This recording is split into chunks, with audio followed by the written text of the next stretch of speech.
ലോകത്ത് നന്മ നിറയണമെന്ന് ആഗ്രഹിക്കുന്നവരാണ് ഏതൊരു വിശ്വാസിയും. അതുപോലെ തന്നെ തിന്മയില്ലാതാകണമെന്നും നാം ആഗ്രഹിക്കുന്നു. എന്നാൽ പലപ്പോഴും നാം നന്മ കൽപ്പിക്കാറുണ്ടോ എന്ന് ചോദിച്ചാൽ ഇല്ല എന്നാണ് മറുപടി. അതുപോലെ തന്നെ ആളുകൾ തിന്മ ചെയ്യുന്നത് കാണുമ്പോൾ അതിനെ എതിർക്കാറുണ്ടോ എന്ന് ചോദിച്ചാൽ അവിടെയും ഇല്ല എന്നാണ് മറുപടി പറയുന്നത്. ഒരു വിശ്വാസിയെ സംബന്ധിച്ചിടത്തോളം നല്ല കാര്യങ്ങൾ ചെയ്യുമ്പോൾ അത് പ്രോത്സാഹിപ്പിക്കുവാനും അതിൽ സഹകരിക്കുവാനും സാധിക്കേണ്ടതുണ്ട്. അതുപോലെ തന്നെ തിന്മ ചെയ്യുന്നത് കാണുമ്പോൾ അതിനോട് സഹകരിക്കാതിരിക്കാനും അതിനെ എതിർക്കുവാനും സാധിക്കേണ്ടതുണ്ട്. നമ്മുടെ കുട്ടി ഒരു നന്മ ചെയ്യുമ്പോൾ അവരെ നമ്മൾ പ്രോത്സാഹിപ്പിക്കണം. നമ്മുടെ മകൻ അല്ലെങ്കിൽ മകൾ അവന് കൃത്യമായ രൂപത്തിൽ ഖുർആൻ ഓതുമ്പോൾ അല്ലെങ്കിൽ മറ്റു നന്മകൾ ചെയ്യുമ്പോൾ, നന്നായി പഠിക്കുമ്പോൾ നമ്മൾ അവരെ പ്രചോദിപ്പിക്കണം, പ്രോത്സാഹിപ്പിക്കണം. അതേ അവസരത്തിൽ അവരുടെ ഭാഗത്ത് നിന്ന് തിന്മകളുണ്ടാകുമ്പോൾ, വീഴ്ചകളുണ്ടാകുമ്പോൾ ഏറ്റവും മാന്യമായ രൂപത്തിൽ എതിർക്കുവാനും നമുക്ക് സാധിക്കേണ്ടതുണ്ട്. അങ്ങനെ എല്ലാ രംഗത്തും നന്മകളോട് മാത്രം സഹകരിക്കുന്ന ആളുകളായി നമ്മൾ മാറേണ്ടതുണ്ട്. ഒരിക്കലും തിന്മയോട് നമുക്ക് സഹകരണമില്ല. ഒരു തിന്മയോടും ഒരു വിശ്വാസിക്ക് ഒരു നിലക്കും സഹകരിക്കാൻ കഴിയില്ല എന്ന തിരിച്ചറിവ് നമുക്കുണ്ടാവണം. അല്ലാഹു തആല പറയുന്നു, വതആവനു അലൽ ബിർരി വത്തഖ്വ വലാ തആവനു അലൽ ഇസ്മി വൽ ഉദ്വാൻ. നിങ്ങൾ പുണ്യത്തിലും തഖ്വയിലും പരസ്പരം സഹകരിക്കുക, എന്നാൽ പാപത്തിലും ശത്രുതയിലും നിങ്ങൾ പരസ്പരം സഹകരിക്കാൻ പാടില്ല. സൂറത്തുൽ മാഇദയിലെ 2-ാമത്തെ ആയത്താണ്. ആര് ഏത് തിന്മ ചെയ്യുകയാണെങ്കിലും കണ്ടില്ലെന്ന് നടിക്കാൻ ഒരു വിശ്വാസിക്ക് സാധ്യമല്ല. നമ്മുടെ അധ്യാപകനാണെങ്കിൽ പരീക്ഷാളിൽ വെച്ച് വിദ്യാർത്ഥികൾ കോപ്പിയടിക്കുമ്പോൾ എഴുതി മാർക്കുണ്ടാക്കി പോയിക്കോട്ടെ എന്ന് നീതിബോധമുള്ളൊരു അധ്യാപകന് പറയാനോ ചിന്തിക്കുവാനോ പാടില്ല. ഒരു ജഡ്ജാണ് ഒരാളെങ്കിൽ അയാൾ രക്ഷപ്പെട്ടു പോയിക്കോട്ടെ എന്ന് കരുതി നിയമത്തിൻ്റെ പഴുതുകൾ ഉപയോഗിച്ച് അയാളെ രക്ഷപ്പെടുത്താൻ വേണ്ടി അയാൾ ശ്രമിക്കാൻ പാടില്ല. വക്കീലാണെങ്കിലും ആരാണെങ്കിലും അസത്യത്തിന് കൂട്ടുനിൽക്കാനോ തിന്മയുമായി സഹകരിക്കുവാനോ ഒരു വിശ്വാസിക്ക് ഒരിക്കലും പാടില്ല. അല്ലാഹു തആല പറയുന്നത് മുനാഫിഖിന്റെ സ്വഭാവമാണ് തിന്മ കൽപ്പിക്കലും നന്മ വിലക്കലും. അല്ലാഹു പറയുന്നു, അൽ മുനാഫിഖൂന വൽ മുനാഫിഖാതു ബഅദുഹും മിൻ ബഅദിൻ യഅ്മുറൂന ബിൽ മുൻകരി വയൻഹൗന അനിൽ മഅറൂഫ്. മുനാഫിക്കുകളും മുനാഫിഖാത്തുകളും അവർ പരസ്പരം മിത്രങ്ങളാണ്. അവർ നന്മ വിലക്കും തിന്മ കൽപ്പിക്കും. സാധാരണ വേണ്ടതെന്താ? നന്മ കൽപ്പിക്കലും തിന്മ വിലക്കലുമാണെങ്കിൽ അവർ ചെയ്യൽ നന്മ വിലക്കും തിന്മ കൽപ്പിക്കുകയും ചെയ്യുന്ന അവസ്ഥയായിരിക്കും. സൂറത്ത് തൗബയിലെ 67-ാമത്തെ ആയത്താണ്. ഈ ഒരു അവസ്ഥ നമുക്കുണ്ടോ? ഒരു മനുഷ്യൻ, ഒരു പുരുഷൻ, അവൻ ഇസ്ലാമികമായ ഒരു വസ്ത്രം ധരിക്കുമ്പോൾ അവനെ പരിഹസിക്കുന്ന ആളുകളുണ്ട്.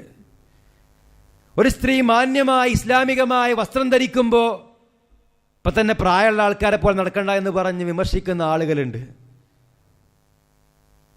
കുട്ടികൾ നോമ്പ് നോൽക്കാൻ വേണ്ടി താല്പര്യത്തോടു കൂടി കടന്നു വരുമ്പോൾ നിർബന്ധിപ്പിച്ച് നോമ്പ് മുറിപ്പിക്കുന്ന രക്ഷിതാക്കളുണ്ട്.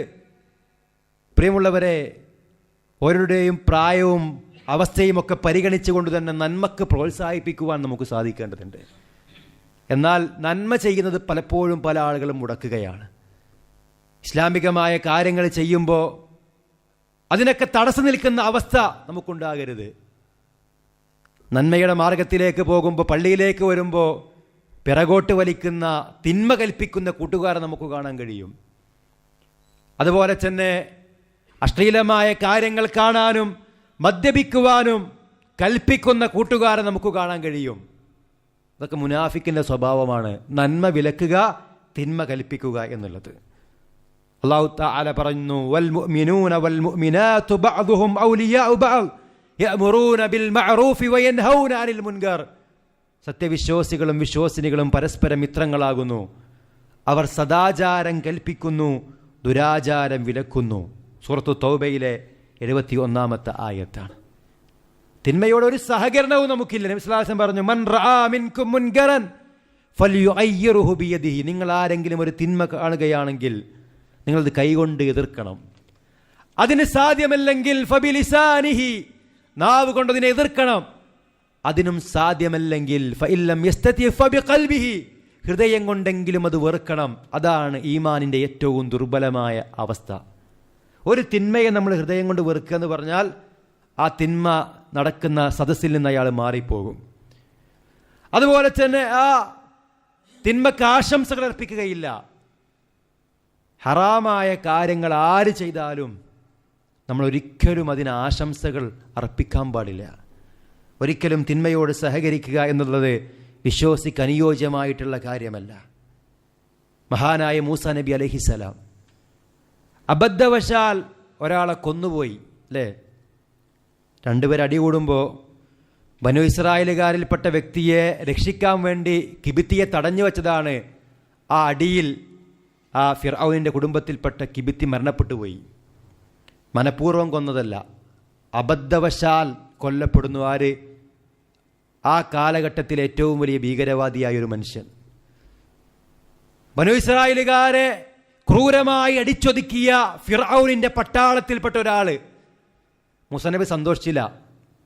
ഏതായാലും മരിച്ചത് അപ്പത്തെ ടീമാണെന്ന് വിചാരിച്ചില്ല. മൂസാ നബിക്ക് വല്ലാത്ത ദുഃഖമുണ്ടായി. കൊല്ലാൻ വേണ്ടി അടിച്ചതല്ല, തടഞ്ഞു വെച്ചതാണ്. പക്ഷേ അയാൾ കൊല്ലപ്പെട്ടു. അദ്ദേഹം പ്രാർത്ഥിച്ചു, റബ്ബി ഇന്നി ളലംതു നഫ്സി, റബ്ബേ ഞാൻ എന്നോട് തന്നെ അക്രമം ചെയ്തിരിക്കുന്നു, ഫഗ്ഫിർ ലീ, അല്ലാഹുവേ എന്നോട് പൊറുക്കണമേ. ഫഗഫറ ലഹു, അല്ലാഹു മൂസാ നബിക്ക് പുറത്തു കൊടുത്തു. ഇന്നഹു ഹുവൽ ഗഫൂറുർ റഹീം, അല്ലാഹു തആല എല്ലാം പൊറുക്കുന്നവനും ഏറെ റഹ്മത്ത് ചൊരിയുന്നവനുമാകുന്നു. അദ്ദേഹം പറഞ്ഞു, ഖാല റബ്ബി ബിമാ അൻഅംത അലയ്യ, അല്ലാഹുവേ നീ എന്നോട് അനുഗ്രഹം ചെയ്തിരിക്കുന്നു. ഫലൻ അകൂന ളഹീറൻ ലിൽ മുജ്രിമീൻ, ഞാൻ ഒരിക്കലും കുറ്റവാളികളെ സഹായിക്കുകയില്ല. അല്ലേ? ഞാൻ ഒരിക്കലും കുറ്റവാളികളെ സഹായിക്കുകയില്ല. സൂറത്തുൽ ഖസസിന്റെ 16-17 ആയത്തുകളാണ്. നമ്മുടെ സുഹൃത്ത് ഒരു കേസിൽ പിടിക്കപ്പെടുമ്പോൾ അയാൾ കുറ്റവാളിയാണെന്ന് നമുക്ക് ഉറപ്പാണ്. എന്നിട്ടും കൈക്കൂലി കൊടുത്തും അതുപോലെ തന്നെ നമ്മുടെ പണവും സ്വാധീനവും ഉപയോഗിച്ചും അയാളെ നമ്മൾ രക്ഷിക്കുന്നുവെങ്കിൽ, പ്രിയമുള്ളവരെ, വിശ്വാസിക്ക് തിന്മയുമായുള്ള സഹകരണമില്ല. കഴിഞ്ഞൊരു ഖുതുബയിൽ നമ്മൾ മനസ്സിലാക്കിയതാണല്ലോ, നമ്മുടെ സ്വന്തം മാതാപിതാക്കൾക്കെതിരെ വിധിക്കേണ്ടി വന്നാലും നീതിക്ക് വേണ്ടി നമ്മൾ വിധിക്കുകയും സംസാരിക്കുകയും ചെയ്യേണ്ടതുണ്ട്. അവിടെയും തിന്മ ചെയ്യുന്നവരുടെ ഭാഗത്ത് നമ്മൾ ഒരിക്കലും നിൽക്കാൻ പാടില്ല എന്നാണ് അള്ളാഹുവിൻ്റെ ഖുർആനും റസൂലുള്ളാഹി സ്വല്ലല്ലാഹു അലൈഹി വസല്ലമയുടെ ഹദീസുകളും നമ്മെ പഠിപ്പിക്കുന്നത്. എപ്പോഴും നന്മയുടെ താക്കോലുകളാവാനും തിന്മയുടെ പൂട്ടുകളാവാനും നമുക്ക് സാധിക്കേണ്ടതുണ്ട്. നബി സല്ലല്ലാഹു അലൈഹി വസല്ലം പറഞ്ഞു, ഇന്ന മിനന്നാസി മഫാതിഹലിൽ ഖൈർ, മനുഷ്യന്മാരിൽ നന്മയുടെ താക്കോലുകളുമുണ്ട്, മഗാലീക ലിശ്ശർ, അതുപോലെ തന്നെ തിന്മയുടെ പൂട്ടുകളുമുണ്ട്. അഥവാ എല്ലാ നന്മക്കും തുടക്കം കുറിക്കുന്ന, എല്ലാ നന്മയുടെയും വാതായനങ്ങൾ തുറക്കുന്ന നന്മയുടെ താക്കോലുകളുണ്ട്. എല്ലാ തിന്മകൾക്കും വിലങ്ങായി മാറുന്ന, എല്ലാ തിന്മകൾക്കും പൂട്ടിടുന്ന തിന്മയുടെ പൂട്ടുകളും ഉണ്ട്. അങ്ങനെ ആവണം നമ്മൾ. എന്നാൽ വഇന്ന മിനന്നാസി മഫാതിഹ ലിശ്ശർ, മനുഷ്യന്മാരിൽ തിന്മയുടെ താക്കോലുകളുണ്ട്. ഒരു ഭാഗത്ത് ഒരു നാട്ടിൽ കുറച്ച് യുവാക്കൾ മദ്യപാനികളാവാൻ കാരണം ഒരു വ്യക്തിയായിരിക്കാം. അതുപോലെ തന്നെ തിന്മകളിലേക്ക് സുഹൃത്തുക്കളെ വിളിക്കുന്ന ആളുകളുണ്ട്. വൃത്തികേടുകൾക്ക് സാഹചര്യം ഒരുക്കി കൊടുക്കുന്ന സുഹൃത്തുക്കളുണ്ട്. അതൊക്കെ തിന്മയുടെ താക്കോലുകളാണ്. നബി സല്ലല്ലാഹു അലൈഹി വസല്ലം പറയാണ്, മനുഷ്യന്മാരിൽ തിന്മയുടെ താക്കോലുകളുണ്ട്. വ ഇന്ന മിനന്നാസി മഫാത്തിഹൻ ലിശ്ശർ മഗാലികൻ ലിൽ ഖൈർ. ആളുകളുടെ പ്രത്യേകത എന്താ? എല്ലാ ഖൈറിനും ഒരു മുടക്കം സൃഷ്ടിക്കും, എല്ലാ നന്മക്കും അവർ പൂട്ടിടും. ഒരു സ്ഥലത്തൊരു പള്ളി വരുന്നു എന്നറിഞ്ഞാൽ സ്റ്റേ എടുക്കും, പ്രയാസം ഉണ്ടാക്കും. ഇസ്ലാമികമായ ഒരു ഉത്ബോധനം നാട്ടിൽ നടക്കുന്നു എന്നറിഞ്ഞാൽ അത് മുടക്കാൻ ശ്രമിക്കും. ഇങ്ങനെ എല്ലാ രൂപത്തിലുമുള്ള നന്മക്ക് മുടക്കം സൃഷ്ടിക്കുന്ന, തിന്മകൾ തുടങ്ങുന്ന, തിന്മക്കുള്ള എല്ലാ കവാടങ്ങളും മലർക്ക തുറന്നു കൊടുക്കുന്ന ആളുകളുണ്ട്. ഫതൂബ ലിമൻ ജഅലല്ലാഹു മഫാത്തിഹൽ ഖൈരി അലാ യദൈഹി. ആരുടെ കരങ്ങളിലാണോ ഖൈറിന്റെ താക്കോലുകൾ ഉള്ളത്, അള്ളാഹു അവർക്ക് മംഗളം നൽകട്ടെ, അവർക്ക് അള്ളാഹു നല്ല അവസ്ഥ നൽകട്ടെ. വവൈലുൻ ലിമൻ ജഅലല്ലാഹു മഫാത്തിഹശ്ശർ അലാ യദൈഹി. ഷർറിന്റെ താക്കോലുകളായി മാറുന്ന ആളുകൾക്ക് അള്ളാഹുവിന്റെ നാശമുണ്ടാകട്ടെ, അള്ളാഹുവിൽ നിന്നുള്ള നാശമുണ്ടാകട്ടെ എന്ന് അള്ളാഹുവിന്റെ റസൂൽ സ്വല്ലല്ലാഹു അലൈഹി വസല്ലമ പഠിപ്പിക്കുന്നു. ഇബ്നു മാജയിലെ 237 ഹദീസായിക്കൊണ്ട് നമുക്ക് മനസ്സിലാക്കാൻ കഴിയും. അപ്പം നന്മയുടെ താക്കോലുകളാവുക, തിന്മയുടെ പൂട്ടുകളായിട്ട് മാറുക. ഏതൊരു തിന്മയെടുത്ത് പരിശോധിക്കുകയാണെങ്കിലും ആ തിന്മയുമായി സഹകരിക്കരുത് എന്ന കാര്യമാണ് പ്രമാണം പരിശോധിക്കുമ്പോൾ നമുക്ക് മനസ്സിലാക്കാൻ കഴിയും. ഉദാഹരണത്തിന് പലിശയുമായി ബന്ധപ്പെട്ട് നബി സല്ലല്ലാഹു അലൈഹി വസല്ലം പറഞ്ഞെന്താ? അത് വലിയ ഗൗരവമുള്ള പാപമാണ് എന്നാണ്. അതിൻ്റെ വ്യത്യസ്ത ശിക്ഷകളെ സംബന്ധിച്ച് ഹദീസുകളിൽ നമുക്ക് കാണാൻ കഴിയും. അള്ളാഹുവുമായുള്ള യുദ്ധപ്രഖ്യാപനമാണ് അത് എന്ന് വിശുദ്ധ ഖുർആൻ നമ്മെ പഠിപ്പിക്കുന്നുണ്ട്. അതിനെപ്പറ്റി അള്ളാഹുവിൻ്റെ റസൂൽ സല്ലല്ലാഹു അലൈഹി വസല്ലമയെ സംബന്ധിച്ച് ഉദ്ധരിക്കുന്ന ഹദീസ് കാണാം. ലഅന റസൂലുള്ളാഹി സ്വല്ലല്ലാഹു അലൈഹി വസല്ലമ ആക്കില റിബാ. പലിശ തിന്നുന്നവരെ നബി സല്ലല്ലാഹു അലൈഹി വസല്ലമ ശപിച്ചിരിക്കുന്നു. വമൂക്കിലഹു, അത് തീറ്റിക്കുന്നവരെയും, വകാതിബഹു, അത് എഴുതി വെക്കുന്ന ആളുകളെയും, വശാഹിദൈ, അതിൻ്റെ സാക്ഷികളെയും. വഖാല, അവിടുന്ന് പറഞ്ഞു, ഹും സവാ, അവരെല്ലാം സമമാകുന്നു. സ്വഹീഹ് മുസ്ലിമിൽ 1598 ഹദീസ്. കണ്ടോ, അവിടെ പലിശ വാങ്ങുന്നവരെ എന്ന് മാത്രമല്ല, ആ പലിശ എഴുതി വെക്കുന്ന അതിൻ്റെ ഉദ്യോഗസ്ഥന്മാർ ഈ ഒരു ഗണത്തിൽ വരും. അതിന് സാക്ഷികളായി ഒപ്പിട്ട് കൊടുക്കുന്ന ആൾക്കാരും ഈ ഗണത്തിൽ വരും. പലിശക്ക് പണം വാങ്ങാൻ വേണ്ടി കൽപ്പിക്കുന്ന കുടുംബത്തിൽപ്പെട്ടവരും സുഹൃത്തുക്കളിൽപ്പെട്ടവരും ഒക്കെ ഇതിൽ വരും. എന്താ? തിന്മയുമായി ഒരു നിലക്കും സഹകരിക്കരുത് എന്നാണ് നമ്മൾ അറിയിക്കുന്നത്. ഒരു തിന്മക്ക് സഹകരിക്കുന്നവൻ ആ തിന്മയുടെ ഒരു വിഹിതം അയാൾക്ക് ലഭിക്കുമെന്ന് നമ്മൾ മനസ്സിലാക്കേണ്ടതുണ്ട്. നമ്മൾ കാരണത്താൽ ഒരു തിന്മ നാട്ടിൽ നടപ്പിലാകുന്നുവെങ്കിൽ ആളുകൾ ചെയ്യുന്നതിൻ്റെയൊക്കെ കുറ്റം നമുക്കും ലഭിക്കും. അള്ളാഹു നമ്മെ കാത്തുരക്ഷിക്കുമാറാവട്ടെ. ഇനി മദ്യവുമായി ബന്ധപ്പെട്ട നബി സല്ലല്ലാഹു അലൈഹി വസല്ലം പറഞ്ഞെന്താ? ലഅന റസൂലുള്ളാഹി സ്വല്ലല്ലാഹു അലൈഹി വസല്ലമ ഫിൽ ഖംരി 10. മദ്യത്തിൻ്റെ വിഷയത്തിൽ 10 വിഭാഗം ആളുകളെ അള്ളാഹുവിൻ്റെ റസൂൽ സ്വല്ലല്ലാഹു അലൈഹി വസല്ലമ ശപിച്ചിരിക്കുന്നു. ആസിറഹ, ആ മദ്യം വാറ്റുന്നവൻ. വമുഅ്തസിറഹ, ആർക്ക് വേണ്ടിയാണത് വാറ്റുന്നത് അവൻ. വശാരിബഹ, അത് കുടിക്കുന്നവൻ. വഹാമിലഹ, അത് വഹിക്കുന്നവൻ. വൽ മഹ്മൂലത ഇലൈഹി, ആരിലേക്കാണത് വഹിച്ചെത്തുന്നത് അവൻ. വസാഖിയഹ, അത് കുടിപ്പിക്കുന്നവൻ. വബായിഅഹ, അത് വിൽക്കുന്നവൻ. വആകില സമനിഹ, അതിൻ്റെ ലാഭം തിന്നുന്നവർ. വൽ മുഷ്തരി ലഹ, അത് വാങ്ങുന്നവൻ. വൽ മുഷ്തറാത്തു ലഹു, ആർക്ക് വേണ്ടിയാണോ വാങ്ങുന്നത് അവനൊക്കെ അള്ളാഹുവിൻ്റെ റസൂൽ സല്ലല്ലാഹു അലൈഹി വസല്ലമയുടെ ശാപത്തിന് വിധേയരായ ആളുകളാണ്. സുനൻ തിർമിദിയിലെ 2295 ഹദീസാണ്. ഇപ്പോൾ നമ്മൾ മനസ്സിലാക്കിയാൽ ആ തിന്മ തന്നെ എല്ലാ അർത്ഥത്തിലും ഒഴിവാക്കാവുന്ന രൂപത്തിലുള്ള പ്രയോഗങ്ങളാണ്. ചില ആൾക്കാർ മദ്യപിക്കില്ല, പക്ഷേ ഉദ്യോഗസ്ഥന്മാർക്ക് അവരെ പ്രീതിപ്പെടുത്താൻ വേണ്ടിയിട്ട് നല്ല മദ്യം വാങ്ങിക്കൊടുക്കും. ഗൾഫിൽ നിന്നൊക്കെ വരുമ്പോൾ അതിട്ട് വരിക. ചില ആളുകൾ അവർ മദ്യപാനികളല്ല, പക്ഷേ മറ്റുള്ളവർക്ക് വേണ്ടി വലിയ വലിയ മാന്യന്മാരായി അറിയപ്പെടുന്ന ആളുകൾക്ക് വേണ്ടി ക്യൂ നിൽക്കും. ചില ആളുകൾ മദ്യവുമായി ഒരു ബന്ധവുമില്ല എന്നൊക്കെ പറയും. പക്ഷെ അവർ ചെയ്യണം എന്താ? ആ മദ്യം അങ്ങോട്ടും ഇങ്ങോട്ടും എത്തിച്ചു കൊടുക്കുന്ന പരിപാടി. അതിൻ്റെ വണ്ടിൻ്റെ ഡ്രൈവറാണ്, പാടില്ല. അതുപോലെ തന്നെ മദ്യപിക്കുവാൻ വേണ്ടി കൽപ്പിക്കുന്നവർ, അല്ലെങ്കിൽ വലിയ വലിയ ബാറുകളുടെയൊക്കെ ഉടമ, അവരാരും നമുക്ക് മനസ്സിലാവില്ല, പക്ഷേ അതിൻ്റെ പണം കൊണ്ടാണ് അവർ ജീവിക്കുന്നത്. ഇവരൊക്കെ അള്ളാഹുവിൻ്റെ റസൂൽ സ്വല്ലല്ലാഹു അലൈഹി വസല്ലം ശപിച്ചിരിക്കുന്നു എന്ന് പറയുമ്പോൾ എന്താ? ആ തിന്മയുടെ എല്ലാ സാഹചര്യങ്ങളെയും കൃത്യമായിട്ട് ഇസ്ലാം അറുത്തുമാറ്റുന്നു എന്നാണ് മനസ്സിലാക്കേണ്ടത്. പലിശയുമായി ബന്ധപ്പെട്ട് പറയുമ്പോൾ നമ്മുടെ പീഡിയ റൂം ബാങ്കിന് വാടകയ്ക്ക് ചോദിച്ചു, കൊടുക്കാൻ പാടില്ല. നമ്മുടെ ബിൽഡിങ്ങിലൊരു ബാങ്ക് വരുന്നു ഉണ്ടാൽ പാടില്ല, സഹകരിക്കാൻ പാടില്ല. നമുക്കറിയാം, ഇന്ന് യൂട്യൂബിലൂടെ വരുമാനം ഉണ്ടാക്കുന്ന ആളുകളുണ്ട്. യഥാർത്ഥത്തിൽ വിശ്വാസിക്ക് അത് പാടില്ല എന്ന് പറയാൻ കാരണം എന്താ? പല രൂപത്തിലുമുള്ള അശ്ലീല പരസ്യങ്ങൾ അതിൽ വരാൻ സാധ്യതയുണ്ട്.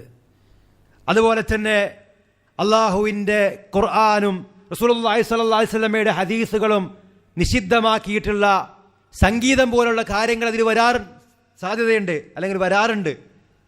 അതുപോലെ തന്നെ പലിശയുടെ പരസ്യങ്ങളും ആ രൂപത്തിലുള്ള ചൂതാട്ടങ്ങളും ഒക്കെ ഉള്ളതുകൊണ്ട് നമ്മുടെ വീഡിയോ ഇത്തരം കാര്യങ്ങൾക്ക് സഹകരിക്കാൻ ഹേതുവായി തീരുമെന്നതുകൊണ്ടാണ് നമുക്കതൊക്കെ ഹറാമാണ് നമ്മൾ പറയാൻ കാരണം. അങ്ങനെ ചുരുക്കി പറഞ്ഞാൽ തിന്മയുമായിട്ട് യാതൊരു സഹകരണവും ഒരു സാഹചര്യത്തിലും ഒരു വിശ്വാസിയെ സംബന്ധിച്ചിടത്തോളം പാടില്ല.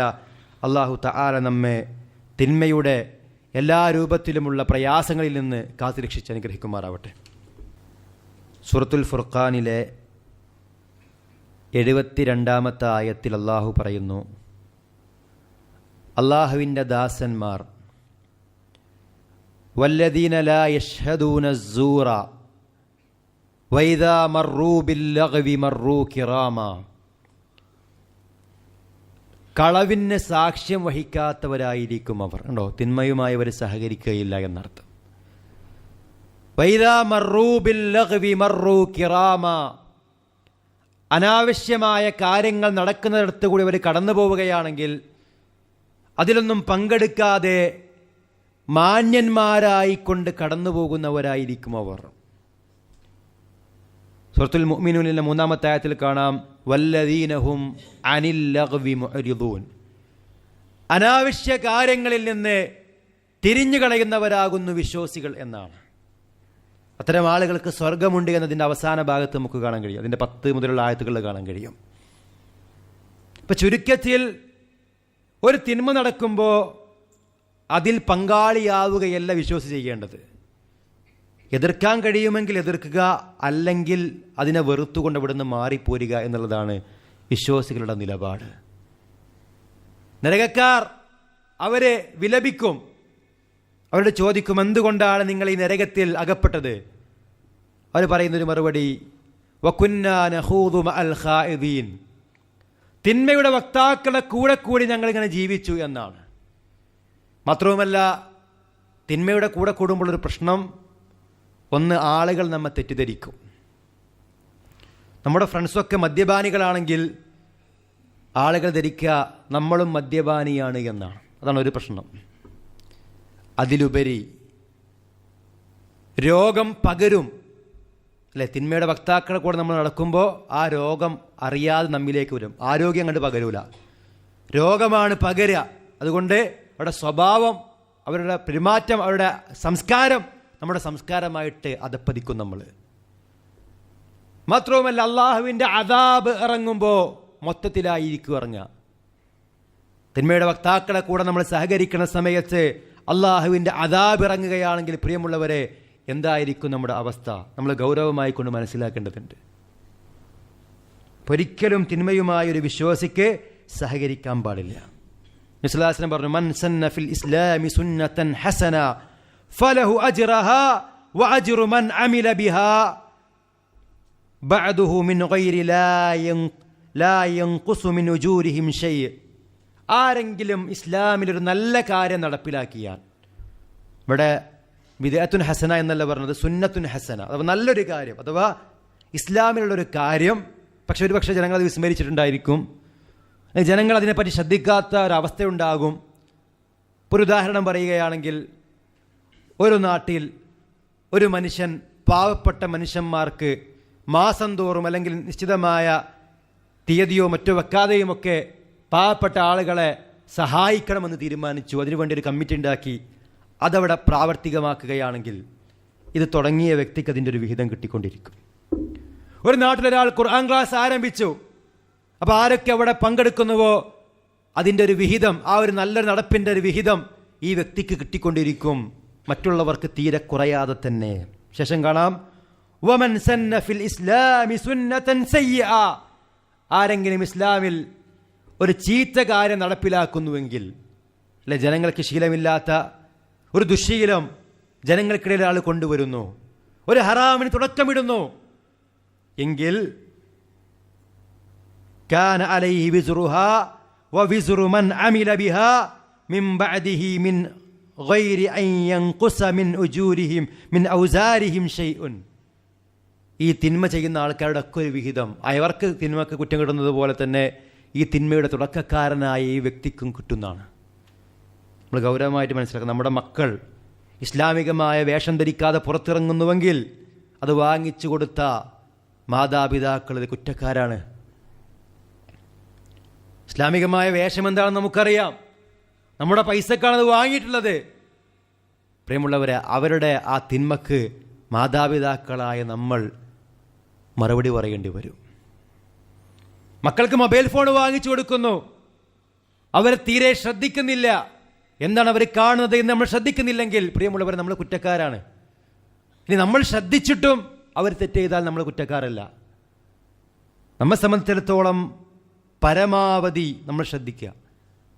പിന്നീട് മക്കൾ മോശമായി ജീവിച്ചാൽ മാതാപിതാക്കൾ അതിൽ കുറ്റക്കാരല്ല. കാരണം അല്ലാഹു തആല ഒരാളോടും കഴിവിൽപ്പെട്ടത് മാത്രമേ കൽപ്പിക്കുകയുള്ളൂ. നന്മ കൽപ്പിക്കാൻ തിന്മ വിലക്കാൻ നമ്മോട് പറഞ്ഞു. എന്നിട്ടും മക്കൾ നമ്മുടെ വേലി പുറത്തു പോകുന്നുവെങ്കിൽ നമ്മൾ കുറ്റക്കാരല്ല. പക്ഷേ തിന്മയുടെ സാഹചര്യം നമ്മളായിട്ടുണ്ടാക്കി കൊടുത്തതാണെങ്കിൽ പ്രിയമുള്ളവരെ, നമ്മൾ അല്ലാഹുവിൻ്റെ കോടതിയിൽ മറുപടി പറയേണ്ടി വരും. ഒരു ഹദീസിൽ കാണാം, വലഅനല്ലാഹു മൻ ആവാ മുഹ്ദിസൻ, ഒരു ബിദ്അത്തുകാരന് അല്ലെങ്കിൽ ഒരു കുറ്റവാളിക്ക് അഭയം നൽകുന്നവരെയും അല്ലാഹുവിൻ്റെ റസൂൽ സ്വല്ലല്ലാഹു അലൈഹി വസല്ലമ ശപിച്ചിരിക്കുന്നു. എന്താ മനസ്സിലാക്കാൻ കഴിയുന്നത്? തിന്മയുമായിട്ട് നമ്മൾ സഹകരിക്കാൻ പാടില്ല. അല്ലെ, ബിദ്അത്തിന്റെ വക്താക്കളുടെ പ്രസംഗങ്ങളൊക്കെ ഇങ്ങനെ ഷെയർ ചെയ്ത് കൊടുക്കുന്ന ആൾക്കാരുണ്ട്. നല്ല രസമുണ്ട്, കേട്ടോളൂ പറഞ്ഞിട്ട് അത് കേട്ടു നല്ല രസമുണ്ടെന്നൊക്കെ പറയും. പക്ഷെ അതിൻ്റെ പ്രസംഗം ഇപ്പോൾ സൂപ്പറായിരിക്കും, പക്ഷെ അതിൻ്റെ ഉള്ളിലുള്ള കണ്ടന്റ് വളരെ മോശമായിരിക്കും. ഇടയിലൂടെ ഇങ്ങനെ ശിർക്കും ഖുറാഫാത്തും കള്ളക്കഥകളും ഇങ്ങനെ പ്രചരിപ്പിക്കുന്നുണ്ടാവും. നമ്മൾ അയച്ചു കൊടുക്കുന്നത് അയാളുടെ മരണത്തെ പറ്റിയുള്ള സ്പീച്ചായിരിക്കും, പരലോകം എന്നുള്ള സ്പീച്ചായിരിക്കും. പക്ഷേ നമ്മുടെ ആ ഒരു ഷെയറിങ്ങോടുകൂടി അയാൾ ആ ചാനൽ സബ്സ്ക്രൈബ് ചെയ്യും. പിന്നെ അതിൽ വരുന്ന എല്ലാ കുത്തുബിയത്തും മാലപ്പാട്ടുകളും കള്ളക്കറാമത്തെ കഥകളൊക്കെ ഇങ്ങനെ അയാൾ കേൾക്കും. പിന്നെ അയാളുടെ ആളായിട്ട് മാറും. പിന്നെ ദീനൊന്നും കേൾക്കൾക്ക് താല്പര്യം ഉണ്ടാവില്ല. ഇത് പറയും പ്രസംഗം എന്നൊക്കെ പറഞ്ഞാൽ അതാണ്, ഇതൊന്നുമല്ല പ്രസംഗം. എന്നിട്ട് കേൾക്കാൻ രസമുള്ളത് കേൾക്കുക എന്നുള്ളതല്ല, കാണാൻ ഇഷ്ടമുള്ളത് കാണുക എന്നുള്ളതല്ല, നല്ലത് കാണുക, നല്ലത് കേൾക്കുക. ഒരിക്കലും പ്രിയമുള്ളവരെ തിന്മയുടെ വക്താക്കളുടെ പ്രസംഗങ്ങളോ മറ്റോ നമ്മൾ ഷെയർ ചെയ്യാൻ പാടില്ല. അതിനെപ്പറ്റി ജനങ്ങളെ അറിയിക്കാൻ പോലും പാടില്ല എന്നാണ് നമ്മൾ മനസ്സിലാക്കേണ്ടത്. കാരണം എന്താ, നമുക്ക് നന്മ പ്രചരിപ്പിക്കാൻ ഒരുപാടുണ്ട്. അല്ലാഹു സുബ്ഹാനഹു വ തആലയിൽ പങ്കു ചേർക്കുന്ന ആളുകളെ എങ്ങനെ നമുക്ക് പ്രൊമോട്ട് ചെയ്യാൻ കഴിയും? അതൊന്നും ഒരിക്കലും ഒരു വിശ്വാസിക്ക് പാടില്ല. തിന്മ ചെയ്യുന്നവരെ സഹായിക്കാം എങ്ങനെ? അതും നബി സല്ലല്ലാഹു അലൈഹി വസല്ലം പറഞ്ഞിട്ടുണ്ട്. അൻസുർ അഖാക ളാലിമൻ ഔ മദ്ലൂമ, നിന്റെ സഹോദരനെ നീ സഹായിക്കണം, അവൻ അക്രമിയാണെങ്കിലും ആക്രമിക്കപ്പെട്ട ആളാണെങ്കിലും. ഖാലു യാ റസൂലല്ലാഹ്, സഹാബത്ത് വെച്ച് അല്ലാഹുവിൻ്റെ റസൂലേ, ഹാദാ നൻസുറുഹു മദ്ലൂമൻ, ഞങ്ങൾ ആക്രമിക്കപ്പെട്ട ആൾക്കാരെ സഹായിക്കാറുണ്ട്. ഫകൈഫ നൻസുറുഹു ളാലിമൻ, എങ്ങനെ ഞങ്ങൾ അക്രമിയെ സഹായിക്കുക? ഖാല, നബി പറഞ്ഞു, തഖുദ് ഫൗക യദൈഹി, അക്രമിയെ തിന്മയിൽ നിന്ന് തടയുക എന്നുള്ളതാണ് സഹായിക്കൽ. ഒരാൾ ലഹരിക്ക് അടിമപ്പെടുമ്പോൾ അവനെ സഹായിക്കൽ എങ്ങനെ? അവനത് വാങ്ങാനുള്ള പൈസ കൊടുക്കാനല്ല, ആ ലഹരിയുടെ മാർഗത്തിൽ നിന്ന് അയാളെ പിറകോട്ട് വലിക്കുക, അതാണ് സഹായം. ഇസ്ലാം വിരോധിക്കുന്ന ഉത്സവങ്ങൾക്ക്, ആഘോഷങ്ങൾക്ക്, ആഘോഷങ്ങൾക്കൊക്കെ നമ്മോട് പൈസ വയ്ക്കുമ്പോൾ പൈസ കൊടുക്കലല്ല സഹായം, കൊടുക്കാതെ അതിൻ്റെ ഗൗരവം വരെ ബോധ്യപ്പെടുത്തി കൊടുക്കലാണ് സഹായം എന്നുള്ളത്. അങ്ങനെ പ്രിയമുള്ളവരെ, നന്മയുടെ മാർഗത്തിൽ സഹകരിക്കുക. തആവനു അലൽ ബിർരി വത്തഖ്വ വലാ തആവനു അലൽ ഇസ്മി വൽ ഉദ്വാൻ. പുണ്യത്തിലും തഖ്വയിലും നമ്മൾ സഹകരിക്കുക, ശത്രുതയിലും തിന്മയിലും സഹകരിക്കാതിരിക്കുക. ആരെന്തൊരു സംരംഭവുമായിട്ട് കടന്നു വരികയാണെങ്കിലും പൈസ കൊടുക്കണോ വേണ്ടെന്നുള്ള തീരുമാനിക്കുന്നതിന് മുമ്പ് ആ സംരംഭം നന്മയാണോ തിന്മയാണോ നോക്കിയാൽ മതി. വരുന്ന ആൾ ഇഷ്ടമുള്ള ആളാണോ അല്ലെന്നല്ല നോക്കേണ്ടത്, ആ വരുന്ന സംരംഭം നല്ലതാണോ ചീത്തയാണോ. ഒരു സംഗതി കാണാൻ ഒരാൾ അയച്ചു തരുമ്പോൾ അത് നന്മയാണോ തിന്മയാണോ എന്ന് ആലോചിച്ച് കണ്ടാൽ മതി. ഏതൊരു രംഗത്തും ആ ഒരു കാര്യം നമ്മൾ ആലോചിക്കേണ്ടതുണ്ട്. നമ്മളൊരു സംഗതി ഷെയർ ചെയ്യുന്ന സമയത്ത് അതിലുള്ള കണ്ടന്റ് മാത്രം ആലോചിച്ചാൽ പോരാ, അതിൻ്റെ അനന്തരഫലം എന്താണ് എന്ന് പോലും നമ്മൾ ആലോചിച്ചുകൊണ്ടായിരിക്കണം നമ്മൾ ചെയ്യേണ്ടത്. നമ്മൾ കാരണത്താൽ പ്രിയമുള്ളവരെ ഒരു തിന്മയും ജനിക്കാൻ പാടില്ല. നമ്മൾ കാരണത്താൽ നന്മകളായിരിക്കണം നമ്മുടെ നാട്ടിലുണ്ടാവേണ്ടത്, നമ്മുടെ കുടുംബത്തിലുണ്ടാവേണ്ടത്, നമ്മളെക്കൊണ്ട് നന്നായ കുടുംബം. അഥവാ നമ്മൾ കാരണത്താൽ മാറ്റമുണ്ടായ കുടുംബം, നമ്മൾ കാരണത്താൽ മാറ്റമുണ്ടായ പള്ളിയിലെ ആളുകൾ, നമ്മൾ കാരണത്താൽ മാറ്റമുണ്ടായ നാട്ടുകാർ. ആ ഒരവസ്ഥയിലേക്ക് മുത്തഖീങ്ങൾക്ക് മാതൃകയായി മാറാൻ, ജനങ്ങൾക്ക് മാതൃകയായി മാറാൻ നമുക്ക് സാധിക്കണം. അല്ലാഹു സുബ്ഹാനഹു വ തആല നമ്മെ അനുഗ്രഹിക്കുമാറാവട്ടെ.